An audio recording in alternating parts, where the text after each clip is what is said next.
丽嫔娘娘，你怎么瘦了这么多，下巴也变尖了？啊，爹，女儿是思念您啊。虽说皇上对臣妾特别好，可是女儿每每想到爹爹您岁数大了，身边又没一个知冷知热的人，女儿这心里就放不下呀。可是你这眼神跟从前也不一样啊。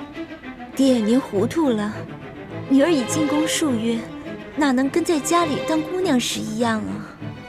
面色怎么也变了？这连日来赶路，女儿染了风寒，吃几副药就好了，爹爹不用挂心。啊！爹！率性，率性，率性！李太医，李太医！主子，怎么了？你看看，率性晕过去了。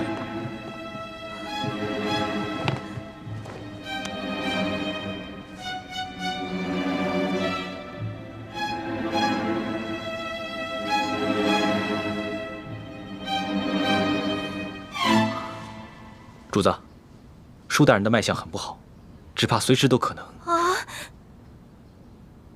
那可还有救？真尽量一试。只是舒大人本就重伤未愈，又元气大伤，好不容易见到了主子，还有丽嫔娘娘，难免心情激动，多说了一些话，自然便撑不住了。至少3日之内，不宜再让他受到任何的刺激，更不能让他说话，否则再次耗损元神，恐怕就无力回天了。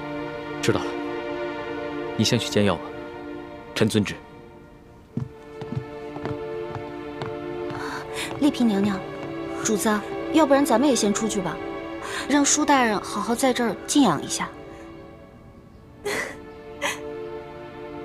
李德福，你留在这儿，亲自照顾舒剑。这。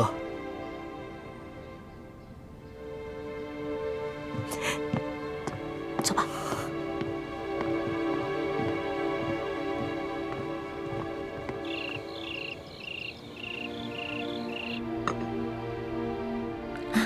真没想到，这个舒剑受了那么重的伤，居然还能发现我跟舒婉欣的细微不同。多亏我在他的水里下了迷魂药，把舒剑迷晕了。婉欣，快到温水了。是。率性，率性。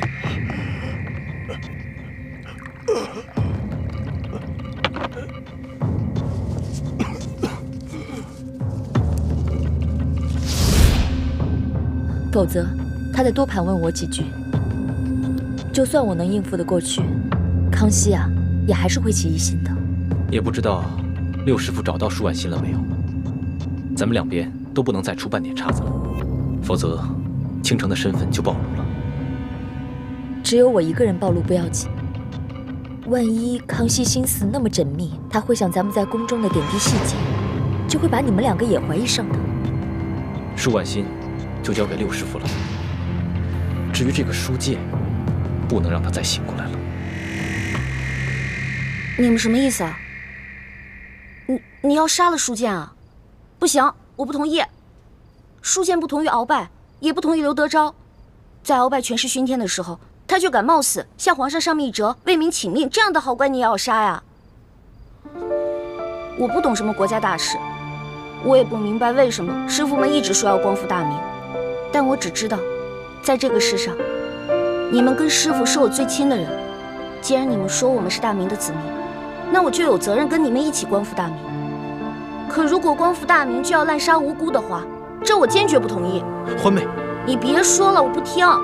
如果你要真的杀了舒剑的话，我再也不理你了。大师兄，就算易欢不反对，我也觉得这件事要在驿馆这么多人的眼皮子底下杀了舒剑，这风险也太大了，稍有不慎就会被康熙发现破绽，那我们不就前功尽弃了吗？那这样吧，我试着给舒剑的药中加入少量扰乱心神之药，让他暂时丧失神智。等将来风平浪静了，我再帮他恢复神智。到那个时候，我们也不必将舒婉心软禁在明珠谷了。她们父女也能够团聚了。这个我同意。你看，其实只要我们稍微用点心思，多为其他人考虑考虑，不就有两全其美的办法了吗？只是，要让舒剑像鳌拜一样丧失神智，又不让人察觉，这难度比杀了他更大。但是为了不让你失望，我愿意冒险一试。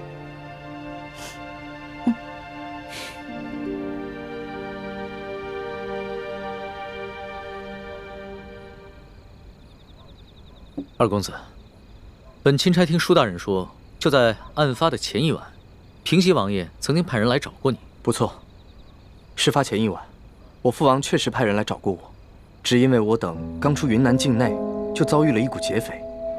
不仅我父王进贡的一些云南特产，还有一些值钱的财物，全都被劫匪给劫走了。哦，我父王十分震怒，所以就派人过来追问详情。我与石副将把情况禀报清楚之后，他们就返回滇都去复命了。怎么了？龙大人有什么疑问吗？啊，没有什么疑问，本钦差不过就是随口问问罢了。不知钦差大人还有别的要问的吗？没事。那卑职先行告退了。好。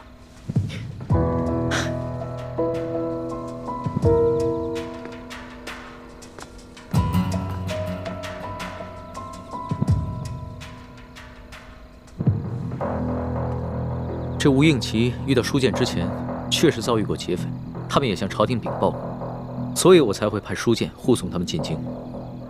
只是这平西王派人来，难道真的只是为了一些无关紧要的财宝吗？你怎么看？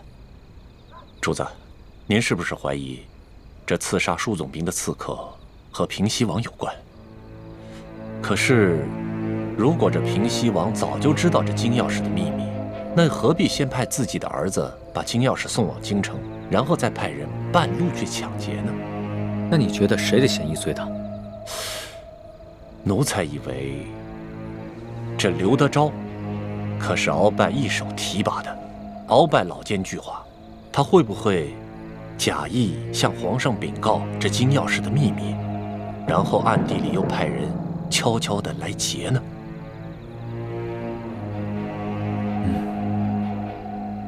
主子，主子，舒剑大人他没了。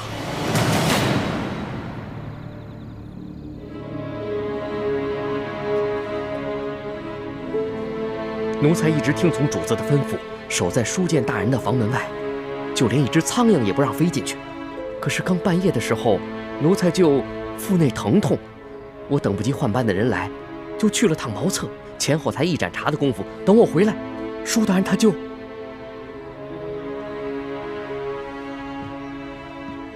人还是软的，确实刚刚过去。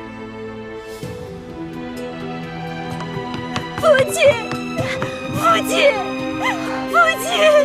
娘娘，娘娘，钦差大人还在旁边呢。爹，父亲。李太医，晚饭之前我还跟你探望过舒剑，当时他的脉象不是一直很平稳吗？当时确实有所好转，只是不知怎么突然就……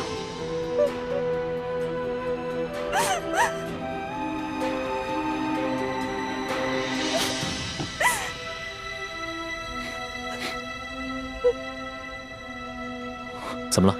有什么发现吗？舒大人身上有一股辽山参的味道，但是卑职所开的药方中并无此物。辽山参，此药有毒吗？此药无毒，但舒总兵重伤之下命在旦夕，此时用大补之药，反倒成了他的催命符。所以你的意思，舒大人是被毒死的，是吗？可以这么说。舒大人冒死为民请命，如果还有人毒害他，那这个人就是是非不分、丧心病狂了。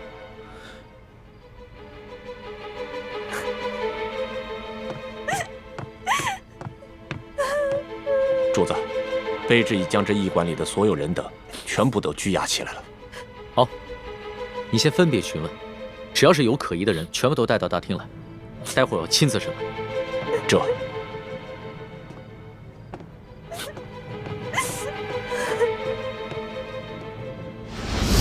朱哥哥，你实在让我太失望了。欢妹，人不是我杀的。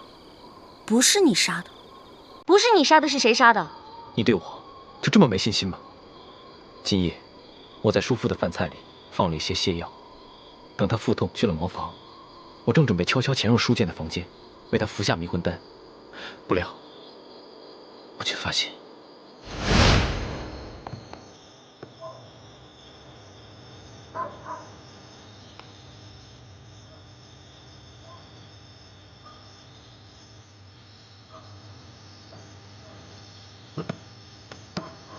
哦，肚子怎么这么疼啊？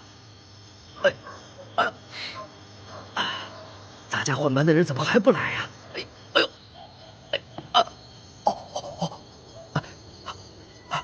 哎呦，算了，我先去吧。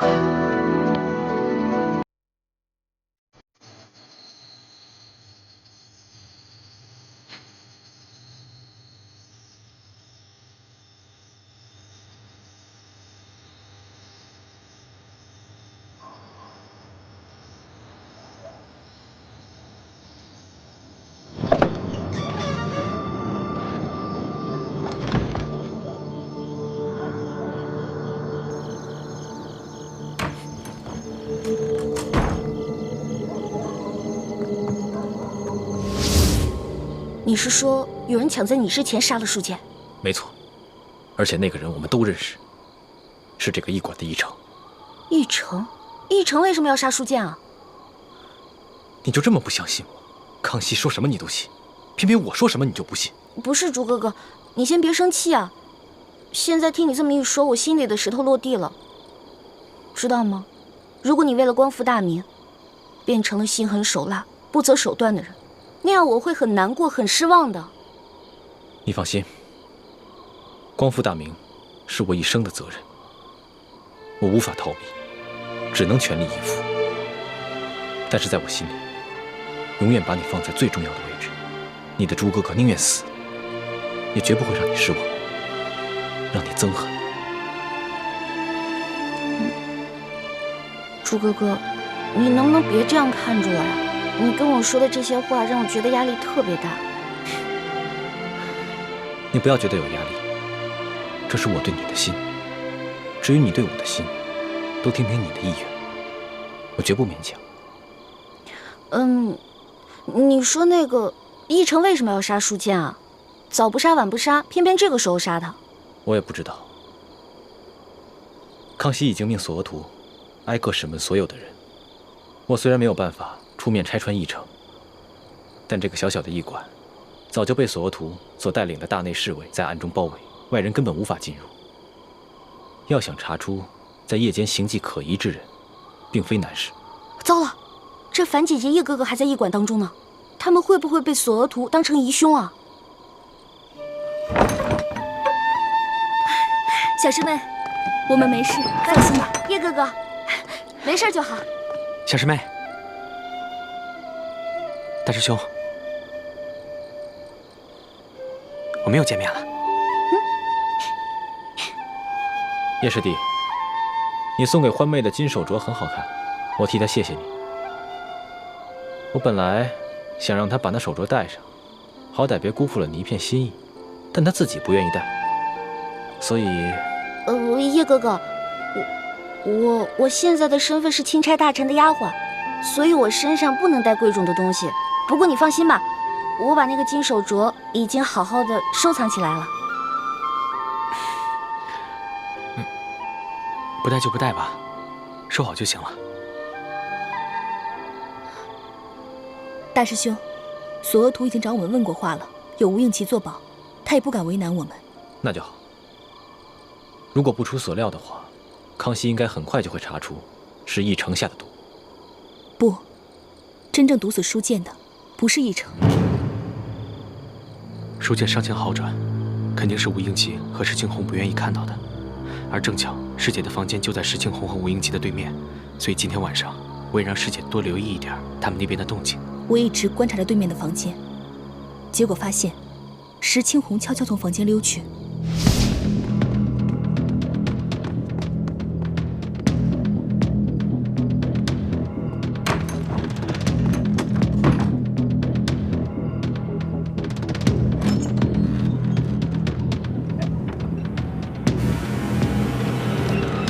那个黑衣人就是石青红。难道今晚潜入书剑房间的，除了我跟奕成，还有石青红？没错。大师兄，我们何不借此机会，调解康熙跟吴三桂之间的矛盾呢？这是一个好机会。叶师弟，你一向心思缜密，思虑周全。如果你能把所有的心思都用在光复大明的大业上，我相信你爹和师傅们一定会很开心的。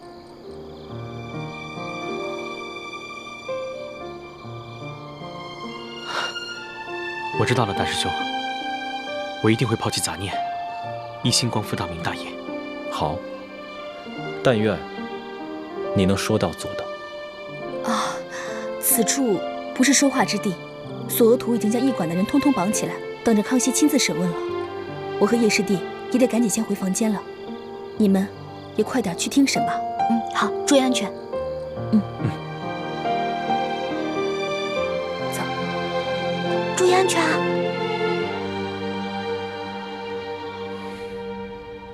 钦差大人明察，小的只是路过舒大人房间，看见门口无人守卫，放心不下，这才进去看了一眼。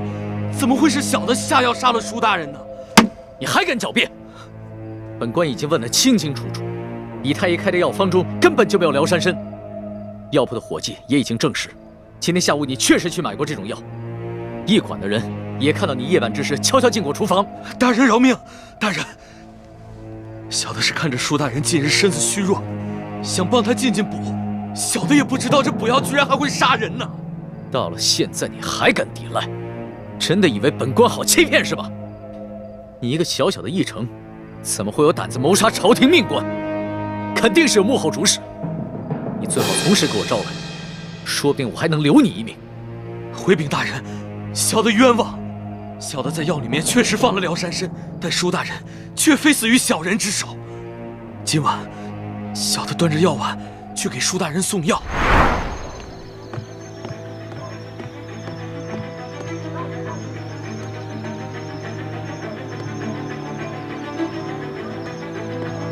石青红，原来是你！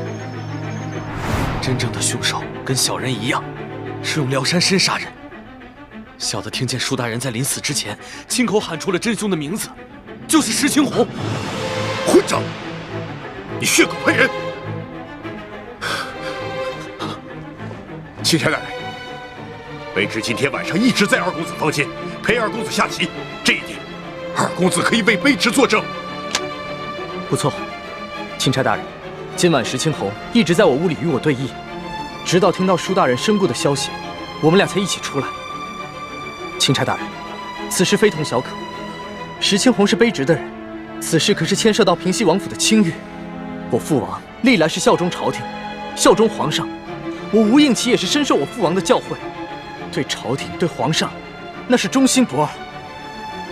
还望钦差大人明察。二公子请坐吧，这点本官自有主张。石青红，你既是整晚都与二公子待在一起，那可有别人作证吗？房中并无他人。房间既无他人，那谁知道你是不是在包庇他呢？这位姑娘，似乎对吴某有些敌意。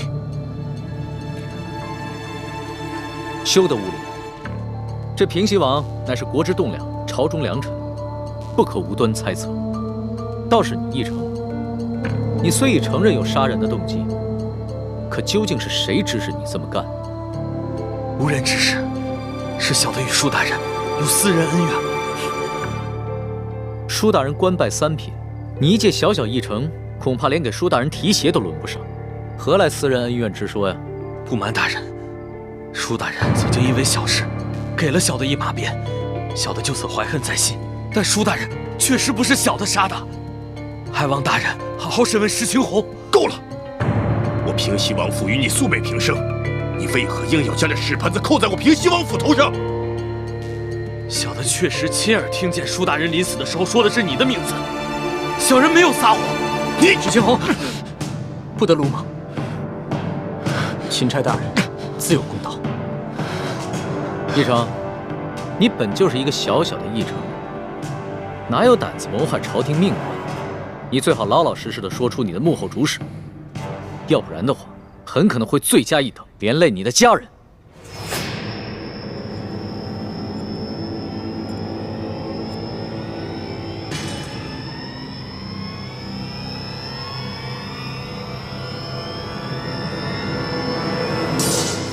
大人，小的是受人所指，可小的不能告诉你，否则小的家人就都没命了。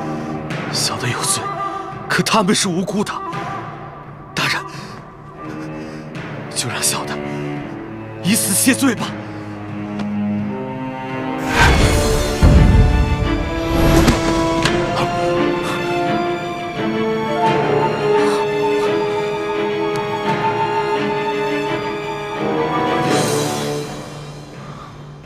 他手下藏了见血封喉的毒药，见势不妙，便咬破蜡丸自尽了。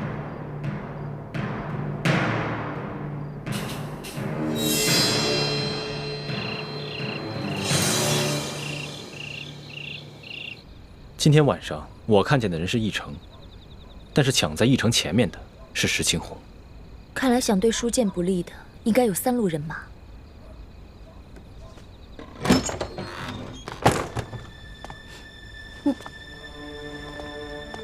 主子，李太医也在啊。丽嫔娘娘悲伤过度，我来给娘娘诊脉，开一些疏散之药。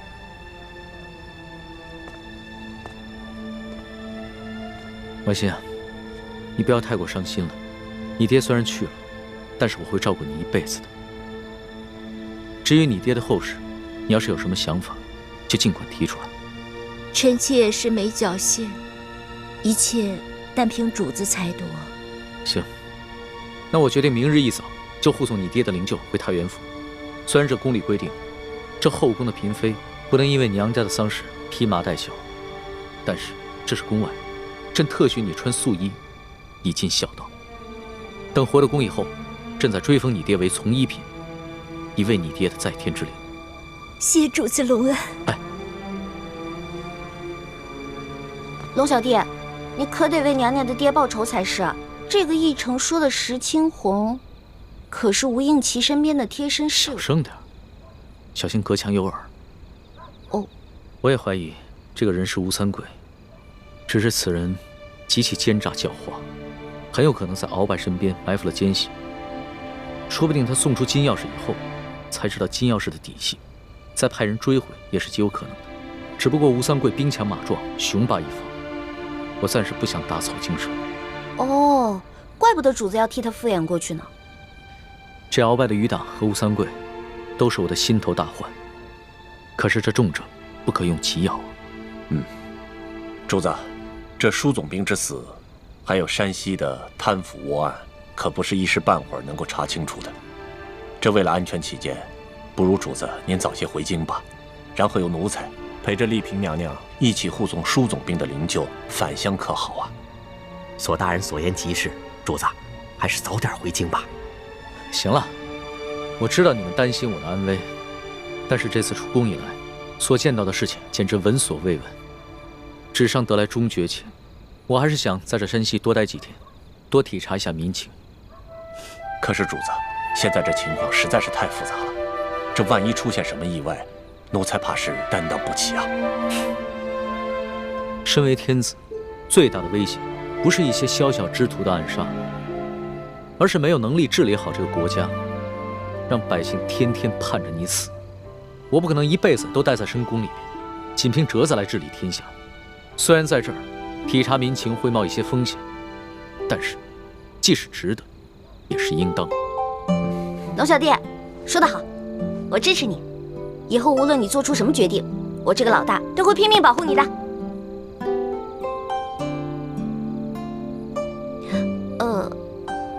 反正龙小弟说过啊，大清吹牛不上税嘛。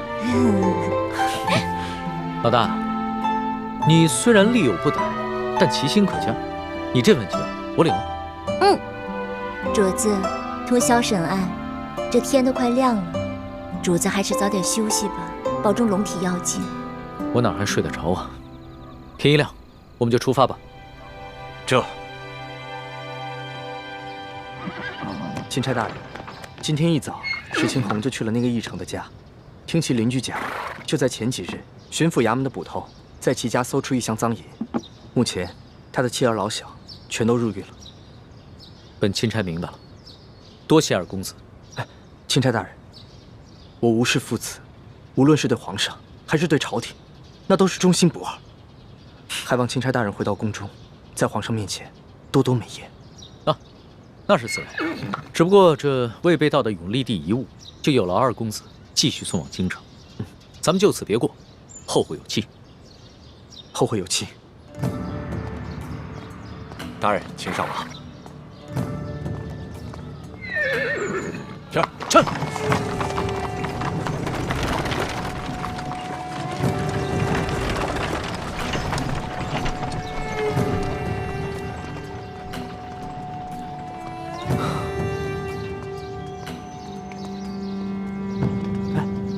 倩影姑娘，不如趁着清晨天气稍凉，我们上路吧。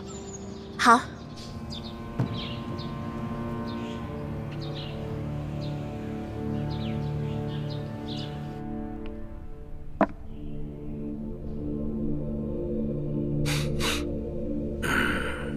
这钦差大人叫龙三，这满朝的官员之中，哪儿来的这号人物啊？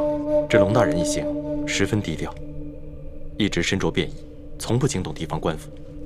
一入驿馆，便屏退左右，要与书剑密谈。书剑因伤，未说几句便昏迷过去。义成原想在夜里投毒，结果了书剑，可没想到被平西王府的人抢了先。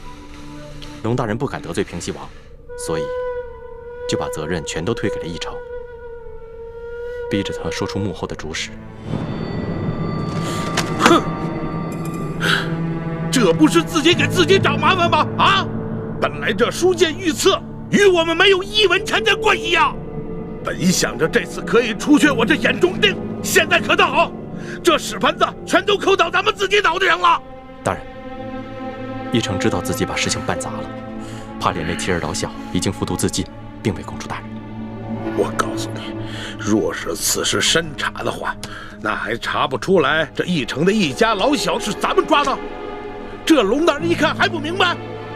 现在急也没什么用了，依我看呢，咱们只能是一口咬定，这义成的妻儿老小是窝藏赃款，咱们是秉公办案，只要不让这个钦差找到证据证明书剑的死跟义成有关，那他就根本奈何不了咱们。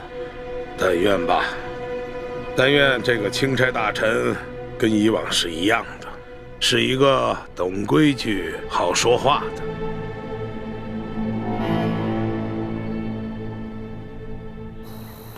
这吴应奇的反应还挺快，他连夜派石青红去这个义成家里查探。据他的意思，这个义成应该是受了山西巡抚刘德昭的胁迫，所以才会铤而走险，毒害书剑。主子，你可千万不能相信吴应奇的话，这事儿分明是吴三桂跟刘德昭两路人马都想刺杀舒总兵。这刘德昭想杀舒总兵，肯定是认为舒总兵手里有他的什么把柄，而劫走金钥匙刺杀舒总兵的人，肯定就是吴三桂那批人马喽。放心吧，我心里有数。老小弟，你一会儿别骑马了，骑马太辛苦，你还是上车来吧。那可不行，我现在的身份是钦差大臣，怎么可以跟丽嫔同坐一辆马车呢？再说了，这驿馆的风声闹得那么大，肯定已经传出去了。要是我的身份也暴露的话，那可就真的危险了。是啊，主子。哎，主子，您先喝口水吧。要不一会儿到了前面的集市，咱们再给您买辆马车。不用了，相比正在挨饿、流离失所的百姓，我这点苦算得了什么？那就喝吧。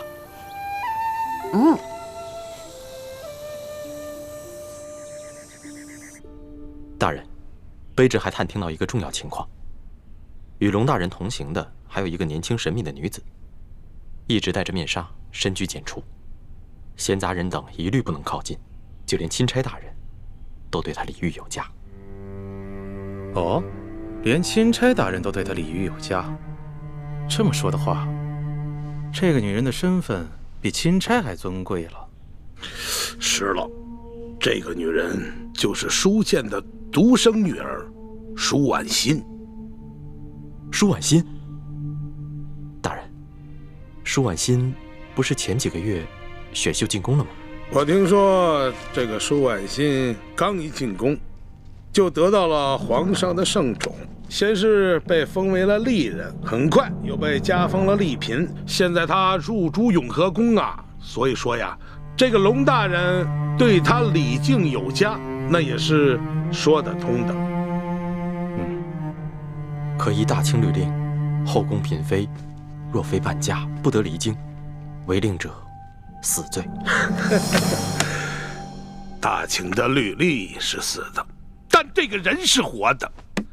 这个皇上对这个舒建是宠爱有加，皇上见他危在旦夕，让龙大人悄悄地护送这个丽嫔出京看他的父亲，也不是没有这个可能的。大人，舒建的灵柩已被钦差大人他们护送回太原安葬，届时卑职以吊唁为名，亲自到舒府去查探，探清这个女子的身份究竟是不是舒婉心。这个舒婉心我虽然是没见过，但听别人提起过。听说这丫头外柔内刚，极有主见。她既然知道我们跟她爹是死对头，那现在舒建死了，她会跟咱们善罢甘休吗？她必定会逼着龙大人彻查舒建之死，咱们再使银子，只怕就不灵了。那咱们就一不做二不休。这个丽嫔娘娘看见自己的父亲惨死，由于哀伤过度，香消玉殒，也不是不可以的吗？大人，这丽嫔娘娘不过一介弱女子，就算她再恨大人，这后宫不能干政，她也不能把大人怎么样。大人何必要冒这个风险呢？我的孟护卫啊，你乃是一个江湖中人，所以说呢，这后宫之中权势的奥妙不是很明白。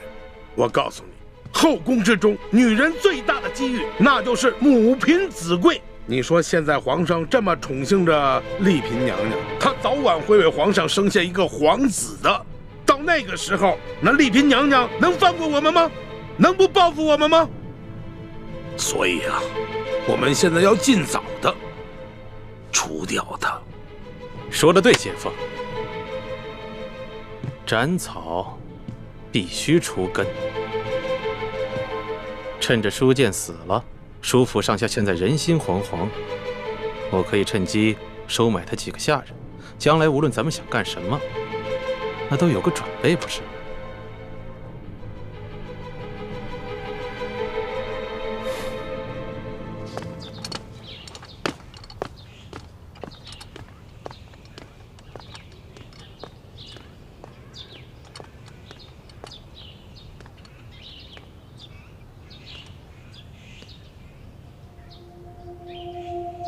婉心，婉心，真的是你回来了吗？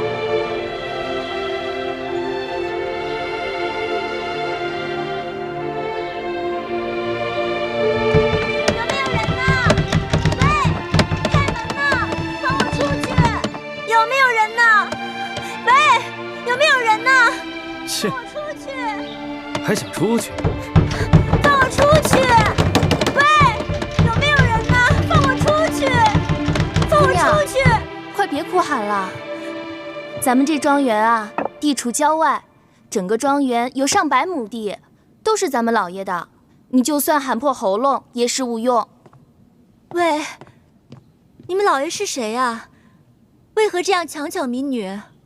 我们老爷姓裘，叫裘贵。裘贵？怎么听着这么耳熟啊？我们老爷乃是这山西商会的会长，是太原府的第一大粮商。去年，老爷的姐姐嫁给了巡抚大人，深受巡抚大人的宠爱。你说，你还能上哪儿喊冤去？哦，原来这个裘贵就是刘德昭的人。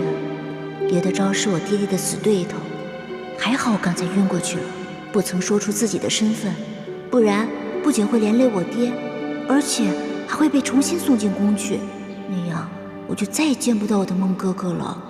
姑娘，不瞒你说啊，我们也都是被裘老爷连哄带骗，甚至变相抢来的。这刚一来啊，也是这样又哭又闹的。可是时间久了，慢慢的也就接受现实了。唉，你说现在这荒年能活下来就不错了，哪里还敢奢求更多啊？姑娘，不如你就老老实实的在这府里住下来，老爷自会好吃好喝的养着你，岂不是比你在外面颠沛流离、忍饥挨饿的好？多谢姐姐开导，只是不知道这裘老板把我掳来要做什么呀？是要让我为奴为婢吗？姑娘生得如此美貌，老爷怎么舍得让你为奴为婢呀？不过这老爷的姐姐怀了身孕，这多半啊是要把你献给巡抚大人。献给巡抚大人？可是，那裘老板就不怕我跟他的姐姐争宠啊？不瞒姑娘，如今夫人有了身孕，不能侍奉巡抚大人，老爷把自己的人献给大人以填补空位，总比大人自己另纳新欢的好吧？姑娘，你就别哭闹了，只要你乖巧听话，肯配合，老爷一定会好好对你的，你这不就终身有靠了？刘德昭没见过我的面，不会认出我是他死对头舒剑的女儿。等我进了刘府，然后一弹琵琶，孟哥哥一定会来救我的。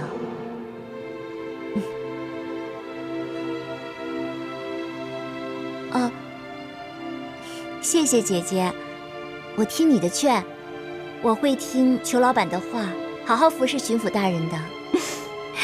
这就对了，咱们女人嫁谁不是嫁？能嫁给巡抚大人，已经是天大的福分了。哎，对了，姑娘，你叫什么名字啊？我姓万，叫万苏。万苏，好，那姑娘你先坐下，我们吃点东西吧。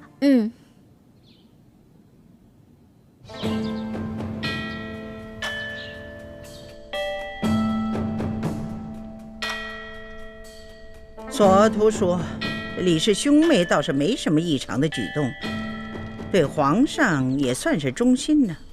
不过呢，这舒剑呢，居然在皇上的眼皮底下被人害死了。皇祖母，这暗杀舒剑的幕后主使，不只有刘德昭，还牵涉到吴三桂。那皇上此行岂不是危险了？您还是劝劝皇上，让他赶紧回京，不要再去太原了吧。来不及了，皇上此刻恐怕是已经到了太原府了。